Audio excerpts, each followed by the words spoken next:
जो पार्टी दुनिया की सबसे शक्तिशाली पार्टी है, उसका थोड़ा इतिहास भी आप लोग जानना जरूरी है।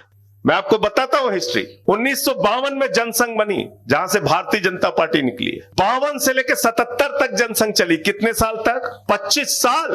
25 साल पूरे देश में उनकी जमानतें जब्त होती रही। 25 साल तक जमानतें जब्त होती रही। और बाद में उन लोगों ने कहा, भैया अब हम अपनी पार्टी नहीं चला पाएंगे। जनसंघ को जनता पार्टी में विलय कर दिया। पार्टी नहीं चला पाए आगे,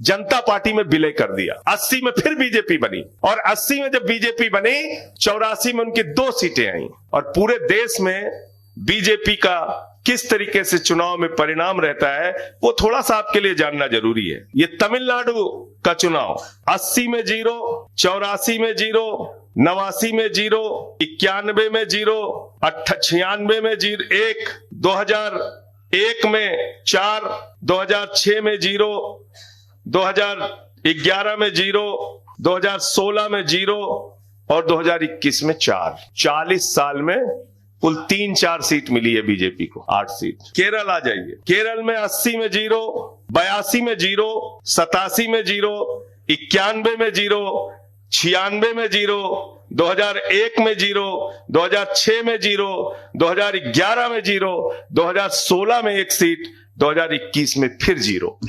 दुनिया की सबसे बड़ी पार्टी 40 साल तक गुजरात केरल में चुनाव लड़ती रही और उसको मात्र 1 सीट मिली। 1 सीट।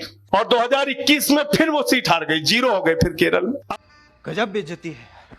अब आपको मैं उदाहरण देता हूं आम आदमी पार्टी का। पहला चुनाव दिल्ली में 28 सीट, दूसरा चुनाव 67 सीट, तीसरा चुनाव 62 सीट, पंजाब में पहला चुनाव 20 सीट, दूसरा चुनाव 92 सीट, गोवा में पहला चुनाव 6% वोट, दूसरा चुनाव 2 सीट वहां मिली।